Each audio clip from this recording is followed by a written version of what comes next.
What does it mean to be a hero? A pretty heavy question for a funny superhero parody series. I'm just excited about my first day at superhero camp. Deadpool 1 and 2 are chock full of quips, gags, and meta-references. Yet the writing and character work are nothing to scoff at. Woven throughout is a fascinating arc for one Wade Wilson, aka Deadpool. He is the quintessential anti-hero. He doesn't fit into what we traditionally expect of a superhero. Spare an enemy. Yet he undoubtedly fights for what most would consider righteous causes. I fight for what's right, and sometimes you gotta fight dirty. The first two Deadpools chronicle Wade's journey as he figures out what it means to be a hero. To understand Wade Wilson, we must first look at what makes him tick. His greatest successes and biggest failures can be traced back to the same core motivations: love and family. Wade is a merc, hired to kill and intimidate people, and he does his job well. He can be a hard motherfucker when he wants to be. One day, he meets a prostitute named Vanessa. He pays her with all the cash she has, not to bang, but to go on an arcade date. I just want to get to know the real you. And then they bang. Despite his crass humor, sex isn't the first thing on his mind. And despite his seemingly cold-hearted nature, he's a man in search of love, in search of family. Things he lacked growing up. Family was always an F word to me. Pile of shit father took off and bailed. It's a big deal for him, which is why Deadpool 1 and 2 place such emphasis on these concepts. But some of the best love stories start with a murder. And that's exactly what this is, a love story. And believe it or not, Deadpool 2 is a family film. Wade's biggest mistakes and greatest acts of heroism are tied back to his love for Vanessa and desire for a family. For example, when he's diagnosed with cancer, he's approached by a shady recruiter offering to cure him and turn him into a superhero. Normally, Wade would never agree to such an obvious scam, but after seeing how much his illness and deterioration is messing up Vanessa, he relents. Who knew if this guy could save my life? But I knew there was only one way that I could save hers. Isn't that what superheroes do? It turns out to be a program that tortures subjects into manifesting mutant powers, and makes them into slaves to be auctioned off. Rock, meat, bottom. When life ends up breathtakingly fucked, you can generally trace it back to one big bad decision. It's for Vanessa's sake that he makes such a rash mistake. In the second movie, when Vanessa dies, Wade loses his family. We were gonna start a family. We were gonna be a family. He gives up on life. And in his depression, he ignores a kid named Russell when he's in need, unintentionally pushing him down a dark path and endangers Wade. In every film, there's a moment when the hero hits rock bottom. But in this film, well, you're looking at it. Rock, meet bottom. Conversely, when Vanessa is kidnapped by the villain Ajax, Wade steps up and defeats him, finally reuniting with Vanessa since he left for that superhero program. Previously, he was too scared to do so. Unlocking his mutant power also fucked up his face, and he didn't know if she'd accept him looking like that. But because he loves her, he puts that aside and does the right thing. The right girl will bring out the hero in you. And after Vanessa's death, Wade eventually realizes that moping around wanting to die is the wrong thing to do. Your heart's not in the right place. Even with Vanessa gone, he can still have a family, and he can still do the right thing and save Russell, just like she knew he could. Kids give us a chance to be better than we used to be. My heart is in the right place. Russell's not gonna kill anyone. Because of me, he's gonna know what real love looks like. All of Wade's most radical decisions are motivated by his love for Vanessa and desire for a family. Now we come to the core of Wade's journey, and the main theme of these movies. What does it mean to be a hero? Wade initially developed a particular view of what a hero is supposed to be. Let's pro-con this superhero thing. Con, they're all lame-ass teachers' pets. To Wade, being a hero is a black and white affair. They're stereotypical good guys. Therefore, if you don't align with that stereotype, you're not a hero. Colossus represents Wade's conception of a hero, the Boy Scout who adheres strictly to the rules. Rule number 1, no killing anyone, ever, no matter how bad. We have rules. You are not judge, jury, or executioner. More on him later. Wade used to be Special Forces. It's implied it was a very negative experience, where he did a lot of unheroic things. I was way worse than him when I was his age. I was traveling to exotic places, meeting new and exciting people, and then killing them. You, a dishonorable discharge. Wade failed to live up to his preconceived notion of what a hero is supposed to be. I tried the hero business and it left a mark. He simply can't do things the way a stereotypical hero would. It's wearing superhero tights. I mean, sparing psychopaths, and maybe I wasn't meant to wear them. Wade kills people. He acts recklessly. He fights dirty. And he likes fucking with people. Not very hero-like qualities. Rather than adjust his idea of what a hero is, he concludes he must be a bad person. But subconsciously, he knows this isn't true. He consistently helps people, even when it doesn't benefit him. I belong to a group of guys who take a dime to beat a fella down. And little Megan, she's not made of money, but lucky for her, I got a soft spot. Hey, and I ain't taking any babysitting money, all right? Make sure that gets back to Ms. Orlovsky. You know, for a merc, you're pretty warm-blooded. Bet you let the kid off easy, too. And now, you spend your days sticking up for the little people. Yeah, people change. On a related note, Wade is a funny guy. I'm a funny guy! He uses humor to cope with traumatic situations, something other characters point out. You don't need to be funny here. You remind me of my wife. She always struggled. When she was funny, filtered her pain through the prism of humor. He also uses it as a tool in defense of others. At the superhero program, when a fellow test subject is being intimidated by Ajax, Wade uses humor to redirect attention towards himself. How tough can he be with a name like Francis? Snag the dry cleaning tag off your lab coat.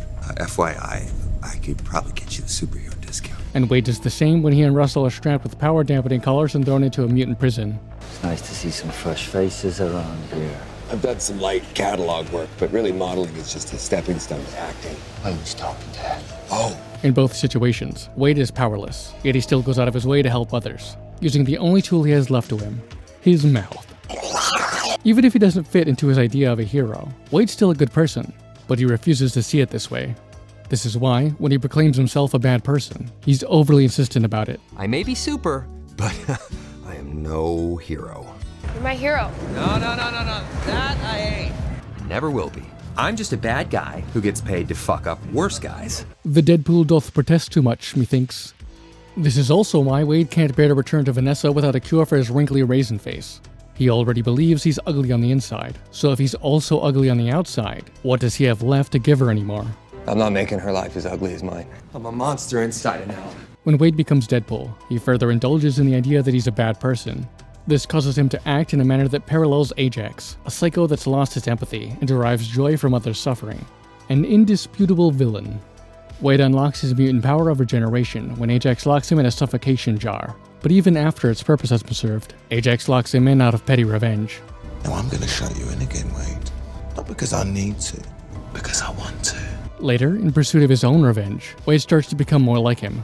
He kills more callously. 41 confirmed kills. Now it's 89. About to be 90. And takes satisfaction in causing unnecessary pain. Where's your boss? I can tell you exactly. Oh, you'll tell me. But first, now this little piggy went to. Ajax represents what Wade might become if he can't reconcile the conflicting ideas of who he's supposed to be. Things change when Ajax kidnaps Vanessa and Wade saves her. You don't need to be a superhero to get the girl. The right girl will bring out the hero in you. He stops Ajax his own way and realizes there are other modes of being a hero. Wade rejects Colossus's conception of heroism as the only valid one. Not everyone modern is a hall like you.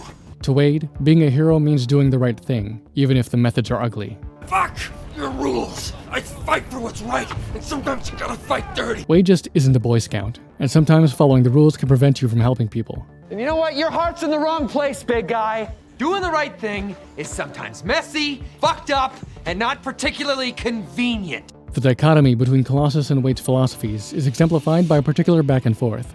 When Wade is about to kill Ajax, Colossus gives a speech about what it takes to be a hero. 4 or 5 moments, that's all it takes to be a hero. Over a lifetime, there are only 4 or 5 moments that really matter. Moments when you're offered a choice to make a sacrifice, save a friend, spare an enemy. In the second movie, when Wade learns Russell is being abused by an anti-mutant institute, he responds with his own twisted version of that same speech. 4 or 5 moments. That's all it takes to be a hero.